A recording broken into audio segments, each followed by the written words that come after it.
Un saludo muy especial para todos nuestros televidentes. Aquí estamos en una entrevista especial con Sipsi Uribe Vázquez. Ella es hermana de Lucas Villa, un joven asesinado durante el estallido social, y nosotros hoy la hemos invitado de manera muy cordial. Sipsi, bienvenida al Canal 2, el canal de nuestra gente. Muchísimas gracias, para mí es un gusto también estar aquí con ustedes hablando nuevamente. Sipsi, ¿usted considera que el asesinato de su hermano Lucas Villa fue el motivo para que usted fortaleciera su trabajo en Dos Quebradas, Risaralda? Digamos que de dónde nace todo este proceso de liderazgo. Para los que no recuerdan, todo comenzó en el año 2021, el 5 de mayo, cuando mi hermano Lucas Villa, sobre el viaducto de la ciudad de Pereira, le disparan durante el marco del estallido social. En ese momento, pues, no había una visibilidad ni un proceso, digamos que amplio como el que ahora se tiene de liderazgo social, porque se hacía muy, podría decir, soterrado. Yo soy maestra de artes marciales junto con mi esposo, y nosotros llevamos un liderazgo en ese aspecto desde hace más de 10 años, dándole Kung Fu Shaolin a los niños de barrios vulnerables, de barrios estrato 1, 2, 0, y las personas que quieran aprender.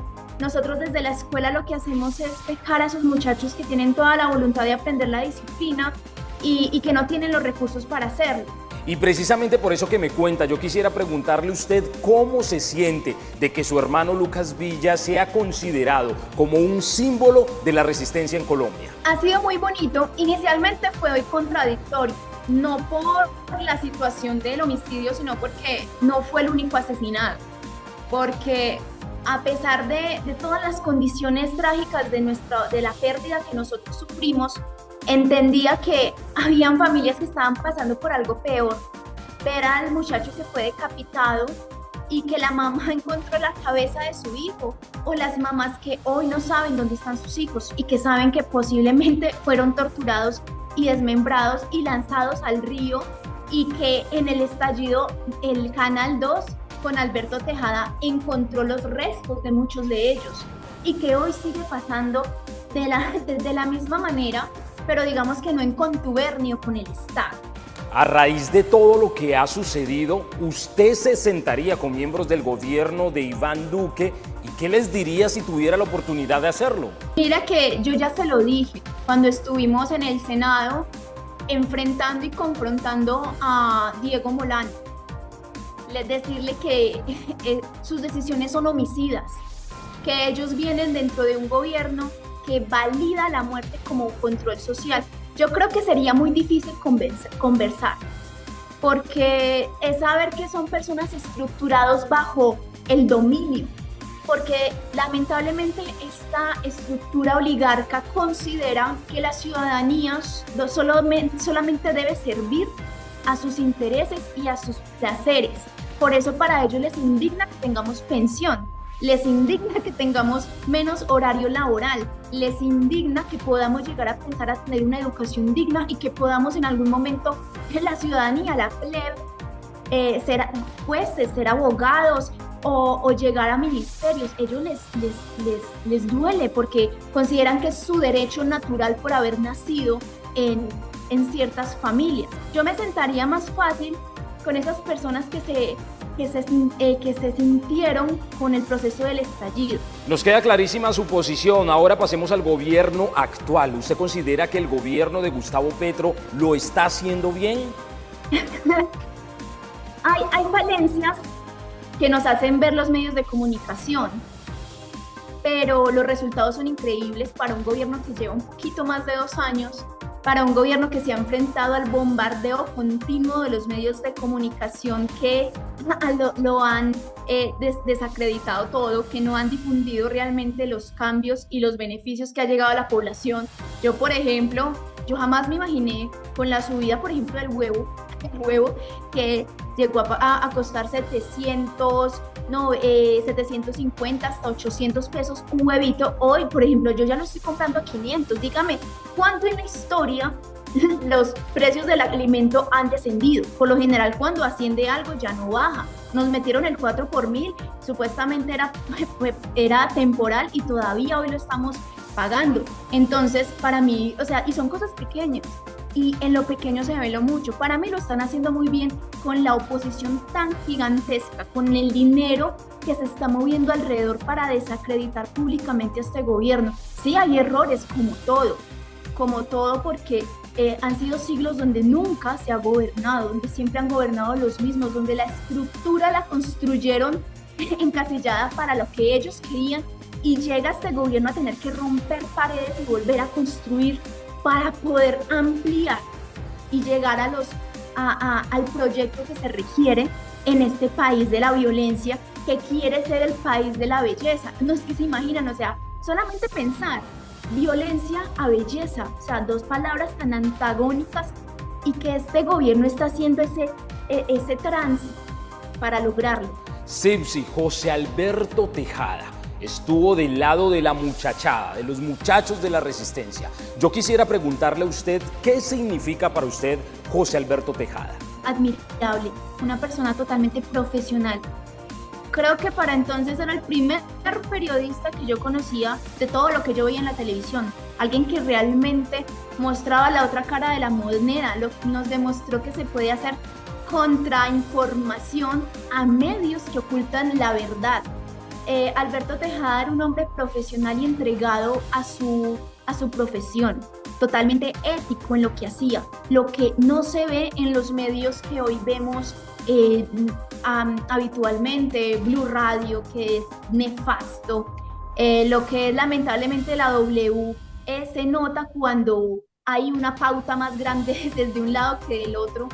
Y también lo que es Semana, evidentemente eso no es un medio periodístico, y ver lo que hacía Alberto Tejada y que lo más grandioso fue que logró pasar por encima de esos medios que tenían tanta cobertura, un medio pequeño, un medio local, un medio que fue responsable durante el estallido, que apoyó además humanamente a la población que estaba siendo vulnerada.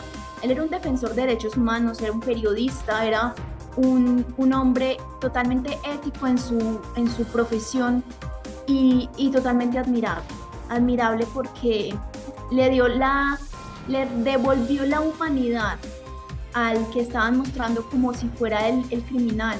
No sé si se acuerdan cuando se hablaba de vándalos, a los muchachos vándalos, y él siempre dijo la muchachada, los muchachos, hay que defenderlos.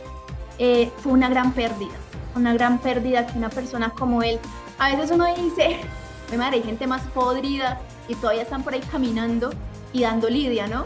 Bueno, yo sé que usted tenía aspiraciones políticas. Yo quisiera preguntarle cómo está el tema político en Risaralda. La izquierda se depreda a sí misma. Uno piensa que debe ser azul marino y el otro dice que tiene que ser azul claro. Y por esas vagas diferencias dejan que simplemente la derecha siga tomándose el poder, porque se llegan a acuerdos con los que tienen más posibilidades de gobernar y tienen su trabajo para los próximos 4 años.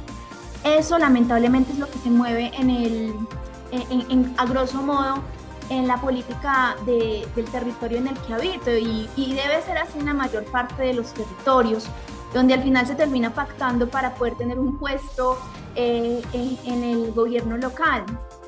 Ahora bien, lo que es el pacto histórico, lamentablemente, por ejemplo, aquí en Pereira no cuajó. No sé si hubo infiltraciones por parte infiltraciones de la derecha a través de gente que lo que hace es ser muy astuta para generar discordia y que nadie llegue a un común acuerdo. O también las mismas diferencias ideológicas que son mínimas, pero existen, que hacen que no se junten todos alrededor de un mismo proyecto. Y también el histórico, lamentablemente la izquierda cuando llega al poder se olvida de las personas que los ayudaron a subir, algo que sí tiene la derecha. Lamentablemente hay que enaltecer también los logros del contrario. Correcto. Sibsi, mire, estamos frente a un panorama donde la oposición de Colombia apoya la primera línea de Venezuela, pero estaba en contra de la primera línea de Colombia. ¿Usted lo ve de esa manera o qué piensa al respecto? Es que lo de Venezuela es muy complejo, primero que todo. Entendiendo que a Venezuela le faltan unos cuantos trazos para declararse una dictadura.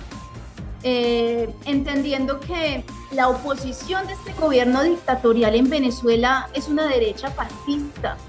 O sea, yo lamento mucho al pueblo venezolano, al pueblo hermano, porque realmente les hace falta tener políticos realmente estudiados, realmente que tengan una capacidad de avisorar hacia el futuro y no quedarse con el petróleo del pasado.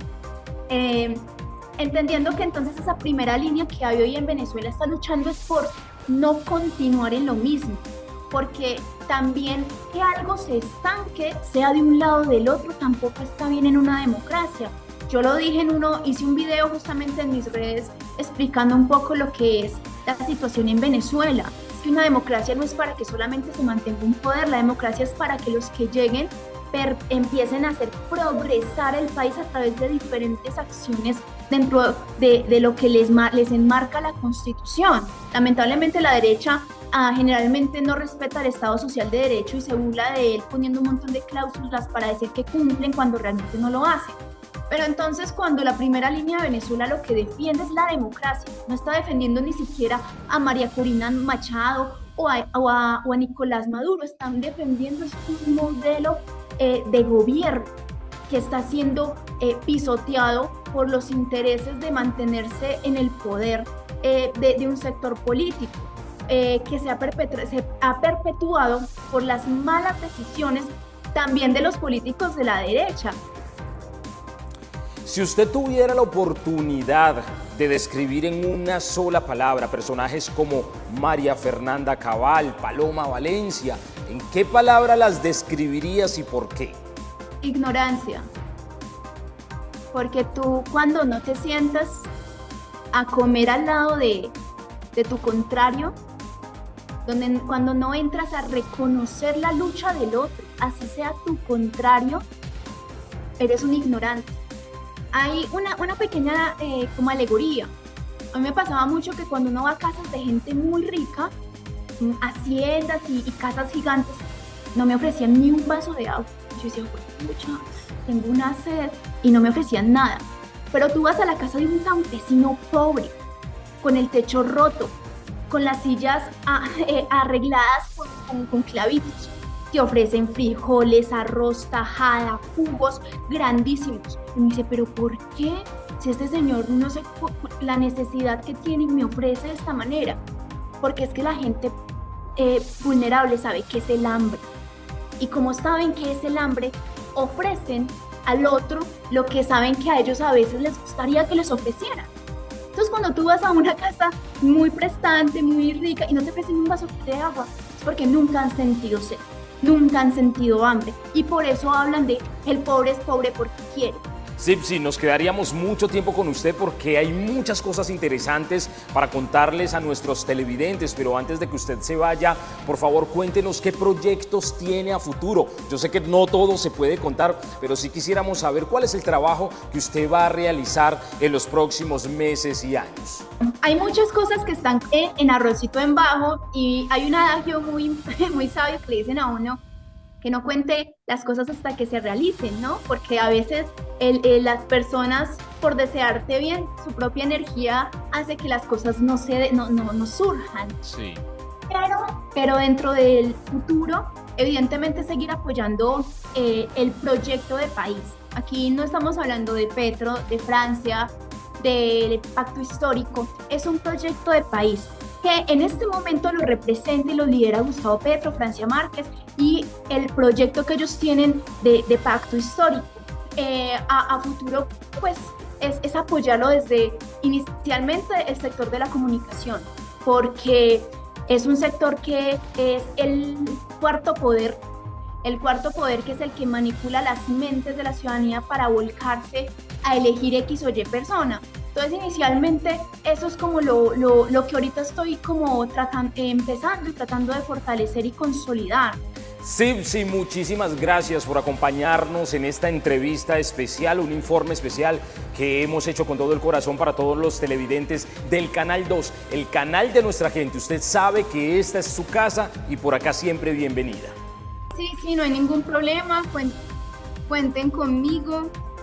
Estaremos en contacto porque pues ustedes también hacen parte de esa revolución de conciencias. Me parece un trabajo gigantesco que ustedes sigan con esa resistencia, sigan con el legado de don Alberto.